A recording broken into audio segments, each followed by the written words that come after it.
You're right on time for Hope TV News Watch on this 28th day of September 2023. A very good evening to you and welcome to the broadcast. My name is Kennedy Kimani and my co-presenter on the sign language interpretation tonight is Boniface Moredi. President William Ruto has said that Kenya is expected to partner with the private sector to foster the country's digital economy. Speaking today during the IBM Research Africa Lab's 10th anniversary at the Catholic University of Eastern Africa, the head of state said the government has made a deliberate decision to use technology to drive its policy, program and agenda in accelerating development. And as our very own Gloria Musimbi now reports, President Ruto has urged IBM to scale up their collaboration and open up labs in Kenyan universities, as well as government ministries, departments and agencies in need of research. President William Ruto has expressed his commitments to use technology to thrive its policy, program and agenda in accelerating development in the country. Speaking during the IBM Research Africa Lab's 10th anniversary at the Catholic University of Eastern Africa, President William Ruto said he is committed to securing the country's future by deploying technology to offer solutions that enhance development and keep the economy competitive. We are committed to securing this country's future by deploying technology to deliver solutions that enrich human experience and well-being, keep the economy competitive, diverse and robust, and enhance the resilience and security of communities and the nation against all threats. He noted that the government will partner with IBM so as to deliver a vision of the future that is safe, secure, and sustainable. It became clear that a broader conversation was necessary in order to build upon the legacy of this partnership in terms of innovation, achievements, and pioneering development. An engagement that extends the scope of our joint endeavor to include initiatives enhancing our capacity to deliver transformative solutions in the delivery of public services across various sectors.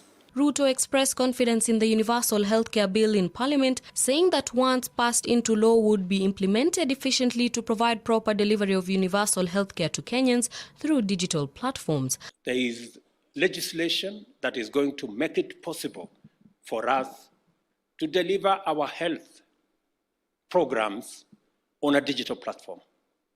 We have discussed this extensively with all the stakeholders. I am very happy that yesterday the National Assembly passed the necessary bills.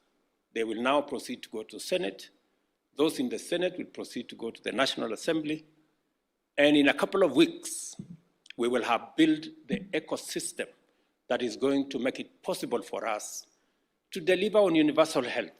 According to IBM Research Africa Director Dr. Charity Wayua, IBM has provided her opportunities to carry out scientific research and the ability to leverage innovative solutions to address various challenges affecting the country. IBM Research Africa has given me the opportunity to work on cutting-edge scientific research and the ability to leverage innovative technologies to help solve the unique challenges in our country, our region, and the continent. While working alongside the sharpest minds in research, science, and technology who constantly challenge me to build my skills. One of the impactful projects that I got to lead and support, and that was supported by Your Excellency, the President, as we successfully improved Kenya's ease of doing business, ranking from 139 out of 189 countries. Reporting for Hope TV News Watch, I'm Gloria Musimbi. Thank you, Gloria, for that report. Deputy President Rigathi Gachagua has called on county governments to complement the national government efforts, especially financially, so as to arrest the expected El Nino rains. Speaking today when he chaired a strategic response meeting at his official residence in Karen, DP Gachagua said that there is no room to court disaster by failing to plan and develop a comprehensive response strategy to keep Kenyans safe and reduce the impact of the expected heavy rainfall from October to December this year. Our reporter Faith Molly with the details.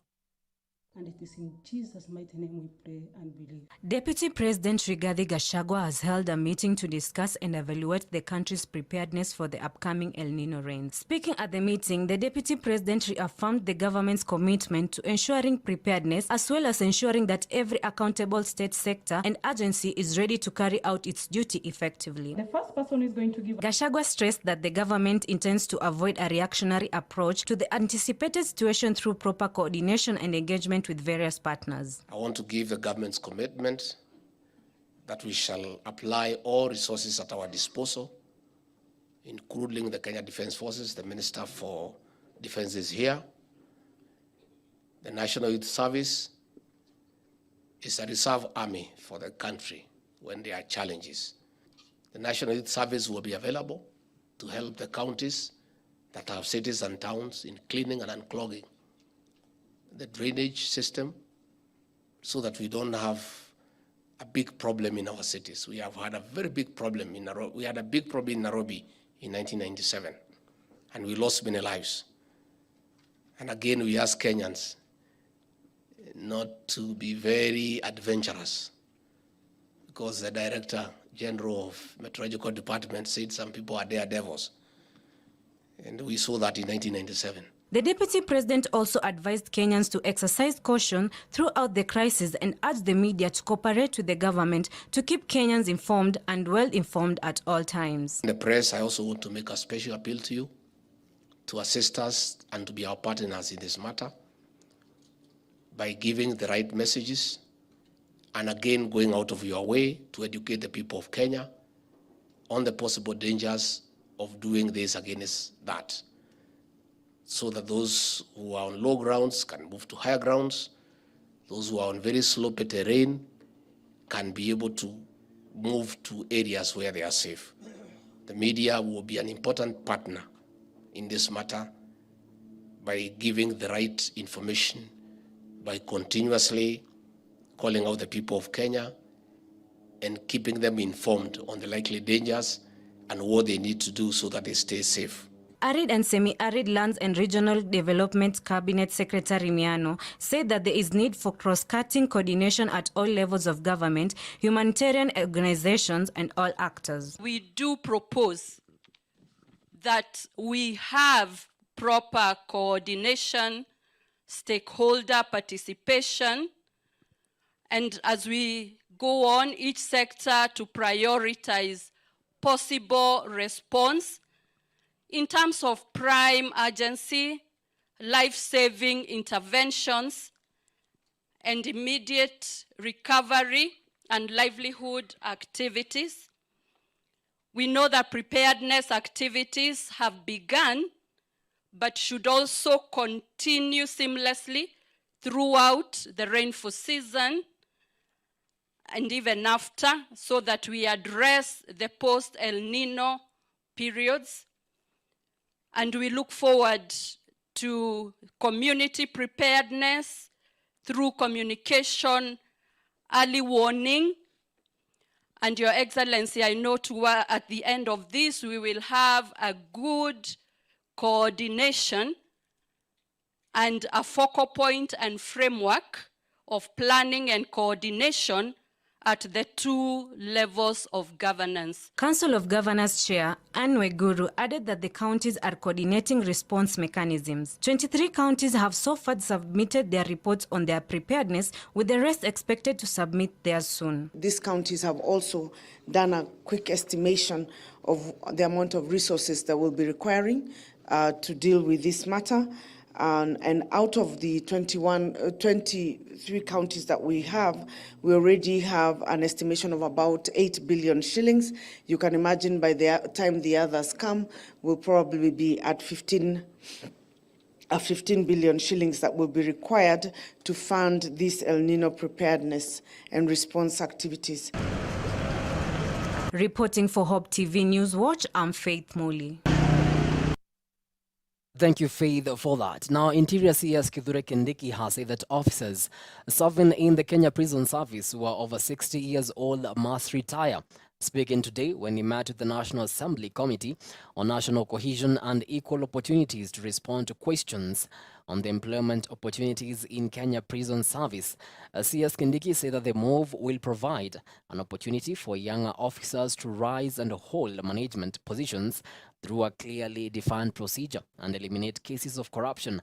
Our very own Grace Ahati with more on the story.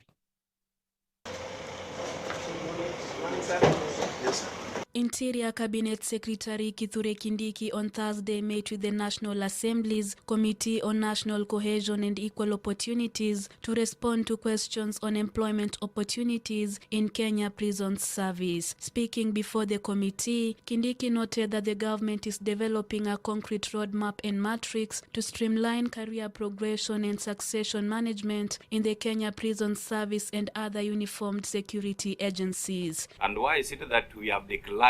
Kindiki explained that through this roadmap, young officers will have an opportunity to rise and hold management positions through a clearly defined procedure and eliminate cases of corruption, favoritism, and patronage. In his submission, Kindiki announced that in a bid to improve the morale of police officers and also create room for career progression, the contracts of all officers above 60 years old will not be renewed, hence they must retire. That we will not be extending the contracts of officers who reach 60. They must retire.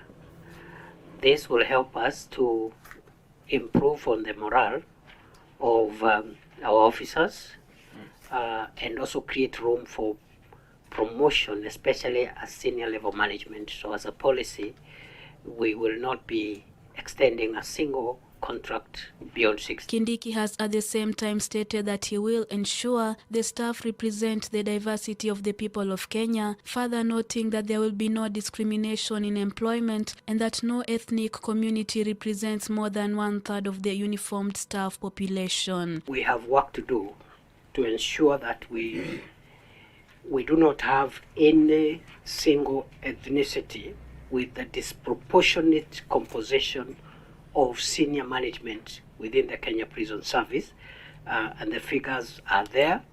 Personally, I think there is work to be done here to make sure that as senior management, as much as possible, as many of the Kenyan communities as possible are represented. In furthering equity in recruitment of prisons officers, the State Department for Correctional Services will continue to sensitize communities across the country to apply for positions whenever they are advertised and participate in recruitment of officers at the sub-county level. All recruitment is done at sub-county level, and the reason why recruitment is done at sub-county level is for us to ensure that no community or even sub-community is omitted, because within a sub-county you can map out the diversity issues easily, as opposed to whether if you are dealing with a county or even a cluster of counties. So we make sure that the recruitment takes place at all gazetted sub-counties of the Republic of Kenya to ensure that we get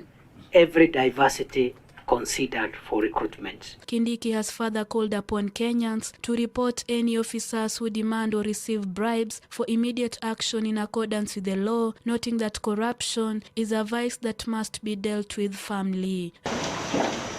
Reporting for Hope TV Newswatch, I'm Grace Ahati. Thank you so much, Grace, for that report. The Anglican Church of Kenya has implored the Kenya Kwanza government to diversify its strategies for fostering economic growth so as to stop relying mainly on collecting taxes. While addressing the media today, ACK Archbishop Jackson Ole Sapit said that excessive taxation is detrimental not only to the spirit of investment, but it is also a demotivating factor to the people who work so hard to make a living. We take note of the fact that the government's main source of revenue is through taxation. However, inasmuch as this is bounded duty, as people, excessive taxation is detrimental not only to the spirit of the investment, but it is also a demotivating factor to the people who work hard to make a living. The high increase in taxation, notably the VAT added on petrol, is a source of concern for all. we believe it is imperative for our government to appreciate the fact that Kenyan citizens are already stretched to their limits. We must collectively acknowledge that economic development cannot solely rely on taxation as its primary source of revenue. We implore our government to diversify its strategies for fostering economic growth.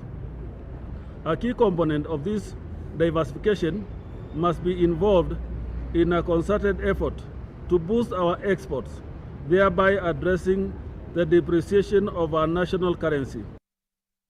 Moving on, and Tourism Cabinet Secretary Penina Malonza has stated that the government has set aside 1.1 billion shillings this year to compensate victims of wildlife conflicts. Speaking at the University of Embu during the World Tourism Day celebrations, CS Malonza revealed that the government plans to establish an insurance scheme which will ensure timely compensation of people once they are hurt by wild animals or their property destroyed. So far, there are 2,600 claims which have not been paid for. We're working to see whether we can have an insurance scheme that will compensate our people once any harm happens to them.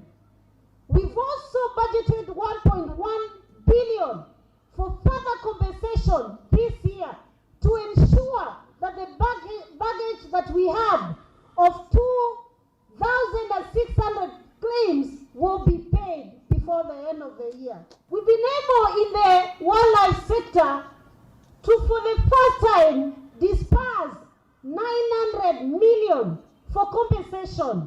And I know, Governor, you will be excited to know out of this 900 million that went to 46 counties, your county got 11 million plus.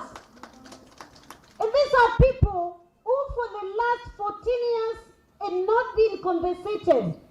These are families that lost their beloved ones, that their property was destroyed, that their farms were destroyed by elephants or other animals and hippos, and they are able to get this small amount at this juncture. Now, Hope Media has officially launched a new platform called Hope Skiza Tunes. The Skiza Tunes are a customized ring-back service by Safaricom, which enables one to entertain their callers with their favorite sound or music tunes. Speaking during the launch of the Hope Skiza Tunes, the head of Hope Media, Dismas Makanda, noted that the new tool will enable the media house to reach out to as many people as possible in response to the call to go to the world and preach the gospel, as stated in the book of Mark chapter 16. Here's our very own Alice Diana with that report. Hope FM listeners, Hope TV viewers, friends of Hope and Kenyans at large will now have a chance to entertain their callers with their favorite sound or music tunes instead of the normal ringtones following the launch of Hope Media Skiza Tunes dubbed Hope Skiza. Hope Skiza was officially launched on Thursday during Hope Media Worship Experience, which was attended by part of CITAM leadership, Safaricom representatives, gospel artists, friends of Hope, among others. I know we are launching something that will be affecting or impacting the whole world.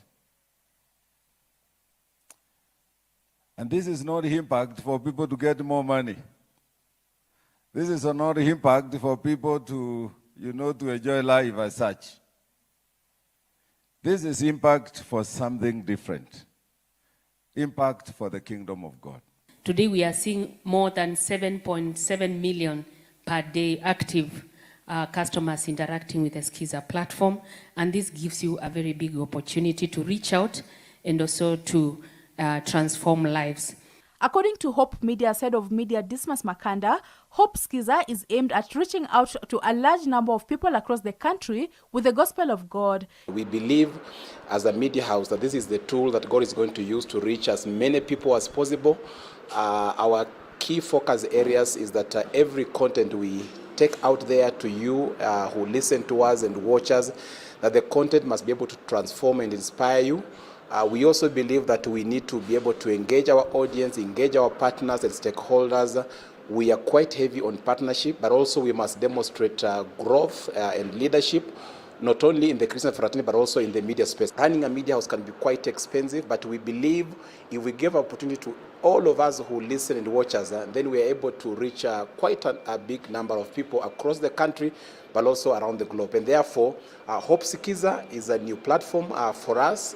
We believe that this is going to bring a difference. Number one is that any shilling you give to us, you are quite sure that this is going into expanding the kingdom. He has called on gospel artists in the country and across the globe to partner with Hope Media in order to promote their talent, even as he assured them that the platform will be transparent and readily accessible. All artists in the country, I want to make an appeal to you across the globe, East Africa. This is your platform. Hope Media is your space. Hope Media is your home to promote your talent.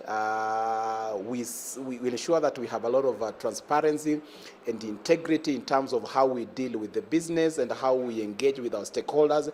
And therefore, you can be sure that for us, as we grow, any artist that will be in this platform will begin to see a lot of growth in their revenue and growth in their ministry. Gospel artists Ali Muhwana, Marcelina, Bira the vocalist, and Abed Ngoso, who graced the colorful event, congratulated Hope Media for the step they have taken, saying they look forward to continue partnering with the media station. This is a kingdom affair where Hope Media will give credibility to Skiza, and we're looking forward to partnering and doing more business with Hope Media. We really thank God because I have been in the music for too long, for several years now. Like one of my songs, Nashukuru, is around 14 years old. So I have been there for quite some time. Of course, we've had companies coming up with Skiza tunes and all that. And one of, let me say, my prayer was to have a Christian organization that could come up with such a thing. And when I see this happening today, the launch of Skiza by Hope Media, this is an answered prayer. It's an answered prayer. And I thank God, and I know as artists, as music ministers, we will benefit from this. The artists have also urged their fellow gospel ministers to partner with Hope Media by bringing their songs on board the new platform. Umbali huu wa Skiza, man, this is amazing. You know, you can see this. Hii ni Skiza, new Skiza we have in Hope FM.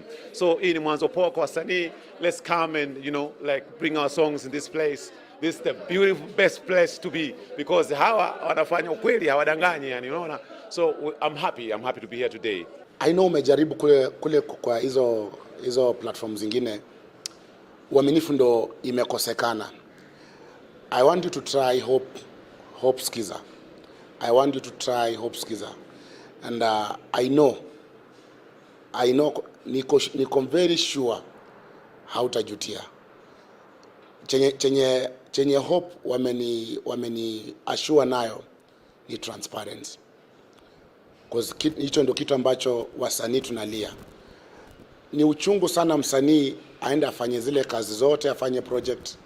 Baada ya kumaliza project, kufanya project zote analeta tu kwa maybe kwa company, unapata kile ambacho anapata ni kidogo. Alice Diana, Hope TV News Watch.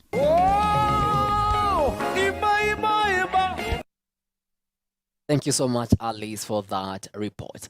It's now time for a quick breather here on News Watch, but after the break, I'll be back with the business and sports news. Stick around.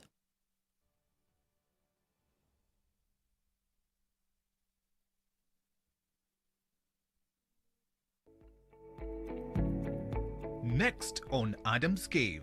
One of the things that I came to discover, especially about women, is that women are attracted to anything that looks powerful. So sometimes when a man is rugged, it looks like a pseudo kind of power. Because, for example, if I take a gun and I start bullying everybody around, there's a sense in which I will look powerful. But the question is that power constructive or destructive? Yeah, who defines or what is the correct definition of true masculinity? Yeah. Because I think one of the things that men really fear, especially hearing from a woman, or from your own woman, yes, when it says man up. Yes. What does it mean? Join Boniface Nyoike as he takes us through what a true man is in the topic True or Toxic Masculinity. That's this Friday at 7:20 p.m. exclusively on Hope TV.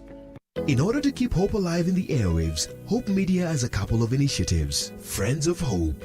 Friends of Hope is you and I forming a team of well-wishers and volunteers who give in cash and kind to support in spreading the gospel at Hope Media. Currently, Hope Media is running a campaign under Friends of Hope dubbed 100 for 1. Through the campaign, Hope Media is asking Hope FM and Hope TV listeners and viewers to give just 100 shillings in order to reach one more soul with the message of hope and the gospel. Engage with us on our social media platforms at Hope FM Live and at Hope TV Kenya. Kuwa rafiki mso leo.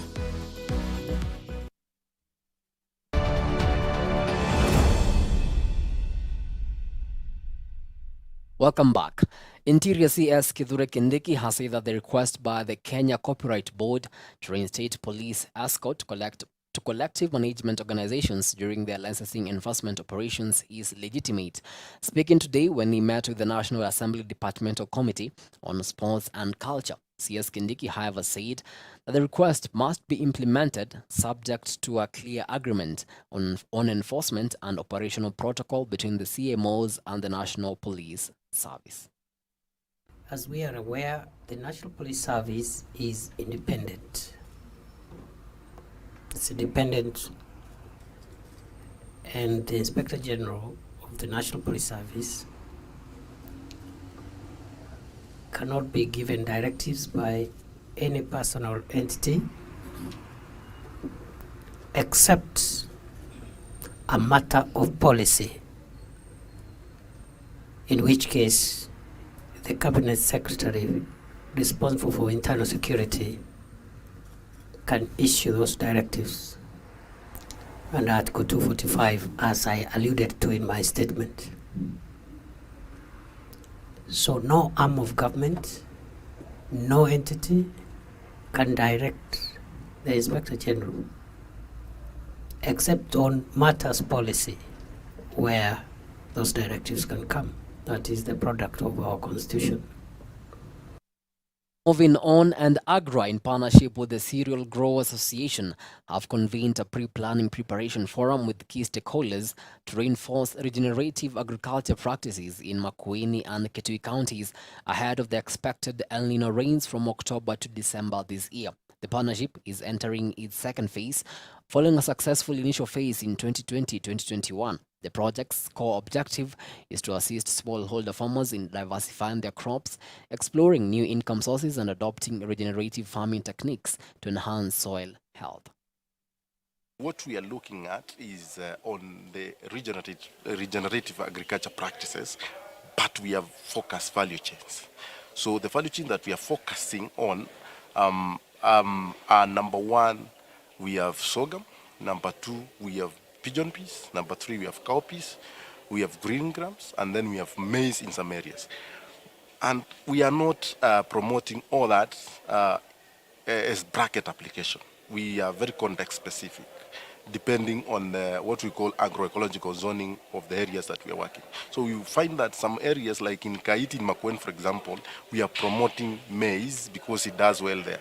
But all the other areas you see, we are promoting sorghum. Where we come in into this project, regenerative agriculture, to ensure that the soils in Makueni and Kitui County have been rejuvenated or conditioned so that yields farmers can experience and have good yields, better yields, and also the soils can be improved in terms of soil structure, in terms of soil nutrition, and also in terms of eliminating soil pests.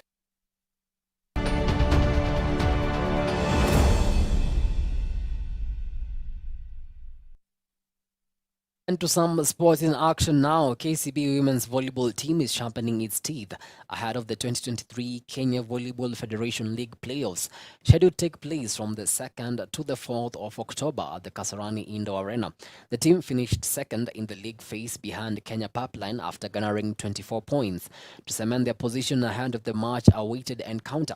KCB's action will serve off on Monday as they tackle Kenya Prisons before locking horns with the Detectives DCI on Tuesday and wrap up the season with a pulsating encounter against their nemesis Kenya Pipeline on Wednesday afternoon.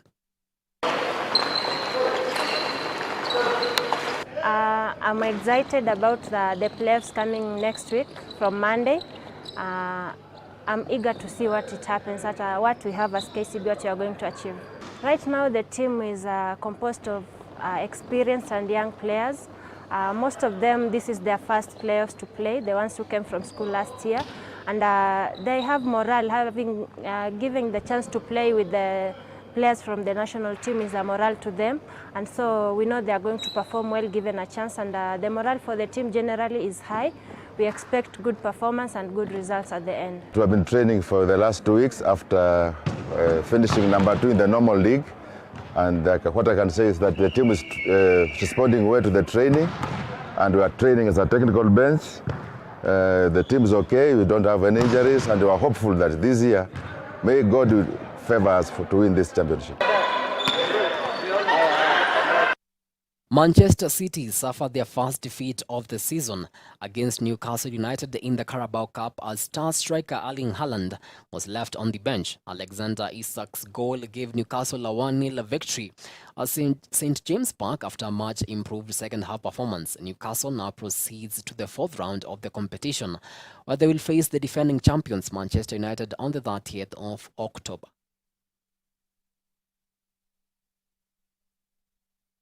Now with that, we come to the end of our news tonight. Many thanks to you for watching Hope TV News Watch. We really do appreciate the value of your time. On behalf of the whole team that made this broadcast a success, have yourself a blessed night. My name is Kennedy Kimani, and my co-presenter on the sign language interpretation tonight has been Boniface Moridi.